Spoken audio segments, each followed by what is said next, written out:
Quem aqui já preparou uma festa de casamento? Já? Então, normalmente as pessoas começam a preparar tudo com muito tempo de antecedência, não é? Tem tanta coisa para pensar, tantos detalhes, quantos convidados, quem será convidado, em que lugar vai ser feito o casamento, quem que vai oficiar, se é a pastora Luz Marina, se é outra pessoa, qual será o cardápio, quem vai se sentar onde, e por aí vai, né? É assim que alguns casamentos são planejados. Então é tanto tempo, energia e dinheiro, né, que se investe, tanto sonho, tanto amor compartilhado. Agora, imaginem vocês, depois de tanto trabalho, toda a preparação, os noivos acabarem convidando pessoas que não conhecem. Não faz sentido, não é? Parece um negócio fora de propósito, mas é exatamente isso que Jesus está dizendo. Quando você preparar um banquete, quando oferecer um grande jantar, convide aquelas pessoas que você nunca imaginou convidar. Os pobres, os aleijados, os coxos, os cegos. Essas eram pessoas que eram muito discriminadas na época de Jesus, né?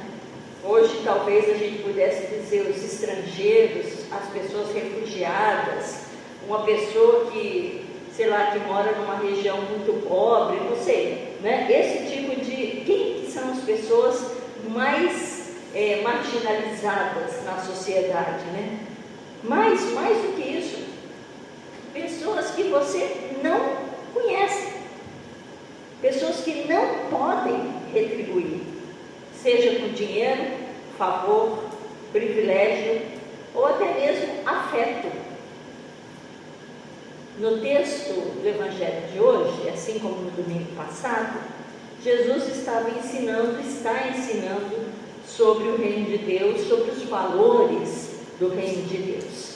E a cena do Evangelho de hoje, então, mostra Jesus sendo convidado para uma refeição na casa de um líder fariseu num dia de sábado. Os fariseus, vocês sabem, eram pessoas muito zelosas da lei e das tradições do povo de Israel. Eles observavam cada detalhe daquilo que estava escrito para que as suas ações fossem moldadas rigorosamente pelos ditames da lei e das tradições. E uma das coisas que faziam rigidamente era guardar o sábado, ou seja, nada podia ser feito no sábado. O sábado era um dia para descanso e para oração. O versículo 1, que o Charles leu para nós, diz que as pessoas estavam na casa do fariseu e elas olhavam para Jesus com muita atenção. Em outras traduções, é possível entender que essa atenção era, na verdade, uma armadilha. Essas pessoas entendiam que Jesus era uma pessoa perigosa, porque tinha uma visão diferente da visão deles a respeito de Deus, do seu reino, das relações pessoais, sociais, políticas e econômicas. No versículo 2 a 6, nos versículos 2 a 6, aparece a figura de um homem que sofria de hidropsia, que é aquela doença que o corpo da pessoa vai acumulando líquido e vai inchando. Já viram isso, né?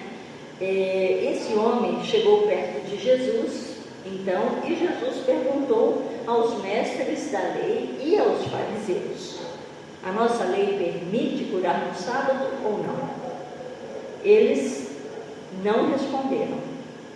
Jesus curou o homem para o escândalo dos presentes. Mandou o homem embora e disse àqueles que ficaram: se um filho ou um boi de vocês cair num poço, será que você não vai tirá-lo de lá, mesmo que seja um sábado?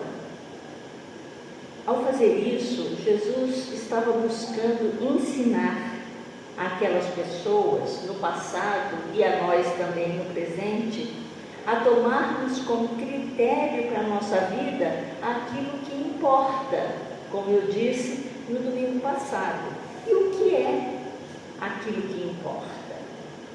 Importa a libertação das pessoas, daquilo que as adoece ou as oprime. Importa a libertação das pessoas daquilo que traz medo para elas, daquilo que causa dor, daquilo que não promove a sua autonomia ou a sua dignidade. É isso que importa. Então, adotarmos como critério para o nosso pensar, proceder e viver essas coisas que importam é o que Jesus está tentando ensinar. E é depois de dar essa lição que Jesus passa a observar como os convidados escolhiam os lugares para se sentarem à mesa, tá certo? Como buscavam os lugares de honra, ou seja, os lugares mais perto do anfitrião. Na época de Jesus, uma das discussões rabínicas, ou seja, feita pelos rabinos, que eram os líderes espirituais do povo judeu, uma das discussões consistia em saber como seria a hierarquia em termos de lugares na mesa do reino de Deus. Então Jesus conta essa história, essa parábola, que desmantela a questão da hierarquia e a confronta com o conceito de humildade. Diz Jesus: todo aquele que se exalta será humilhado, e aquele que se humilha será exaltado.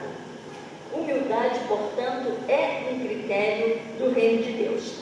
Não tem a ver com humilhação no sentido de alguém se rebaixar diante de outra pessoa, mas tem a ver com o contrário de soberba, com o oposto da noção de troca e com a consciência da nossa total dependência de Deus. Então, com relação às outras pessoas, humildade é o contrário de soberba. Soberba é uma palavra que deriva do latim, da língua latim, superbia, e significa arrogância. Então, soberba é um sentimento de superioridade que pode ser individual ou coletivo. Em termos individuais, a soberba se manifesta através do desprezo que uma pessoa pode ter com relação a outra por considerá-la inferior, ou pode se manifestar através de uma atitude de empáfia, de orgulho. Em termos coletivos, soberba pode se manifestar através de um nacionalismo xenofóbico, ou seja, do desprezo para com os estrangeiros, desprezo a pessoas de uma região do país, por exemplo, como a gente muitas vezes escuta falar dos nordestinos, né?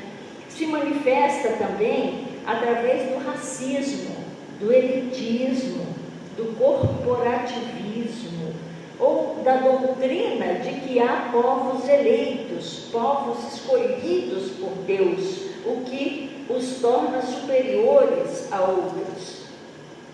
Soberba pode se manifestar também através de uma proposta de emenda à Constituição, que aumenta a proteção judicial para deputados e senadores, como se já não bastasse a imunidade de que essas pessoas gozam, baseados na noção de que, na verdade, estão acima da lei. Como vocês sabem, estão acompanhando a Câmara dos Deputados federais, vergonhosamente se considera, pelo visto, superior à lei, à Constituição brasileira. Isso é soberba e arrogância na sua mais crassa expressão. Voltemos à humildade. Com relação a outras pessoas ainda, humildade é o oposto à noção de troca. Na parábola, Jesus ensina que os nossos relacionamentos não podem ser baseados na intenção de receber algo de volta. Tudo o que fazemos deveria ser livre da expectativa de reciprocidade. Quando as nossas ações em relação aos outros são livres, nós também somos. Isso é, na verdade, um contravalor em uma época em que nós raramente pensamos em fazer algo sem nenhuma intenção de retorno, não é não? Não é? Pois é. Mas eu quero também que, além de considerar a questão da humildade com relação às pessoas, às outras pessoas, nós consideremos a humildade com relação a Deus. Com respeito a Deus, a humildade é saber-nos em sua total dependência. Jesus era considerado manso e humilde de coração. Lembra desse texto? Manso e humilde de coração. Isso significa que ele era submisso a Deus, se dedicava a Deus, dependia de Deus e, ao mesmo tempo, era humilde diante das pessoas, das quais ele se tornou servo, o servo sofredor e ajudador. É assim que Jesus pode chamar a si todas as pessoas que labutam e estão sobrecarregadas, oferecendo-lhes descanso no tempo presente e no tempo futuro. O nosso texto é um texto que se localiza na questão, na perspectiva escatológica, porque fala do fim das coisas, não é? Então, aqueles que se humilham serão exaltados, e aí lá o último versículo diz que no final dos tempos, quando Jesus voltar, não é? Então, essa é a perspectiva, na verdade, do nosso texto. E eu gostaria de perguntar para nós, essa humildade com relação a Deus, sabermos totalmente dependentes de Deus, da sua graça, do seu amor, a gente tem essa confiança, de fato, que a nossa vida está nas mãos de Deus? Vocês acreditam nisso? Acredita que a sua vida está nas mãos de Deus? Acredita? Então, eu vou convidar vocês para dizerem, para repetirem as seguintes palavras: a minha vida está nas mãos de Deus. A minha vida está nas mãos de Deus. A ti a entrego. A ti a entrego. Cuida de mim. Cuida de mim. O reino de Deus é o modelo que Jesus quer estabelecer como critério para nós enquanto vivemos nesse mundo. Não há privilégios, não há lugares reservados, ninguém troca nada, mas oferece o que tem de graça. E, sobretudo, nenhum de nós vive sem Deus, nenhum de nós vive fora da graça de Deus. Podemos dizer amém a isso? Amém. Amém. Então, nós vamos agora cantar juntos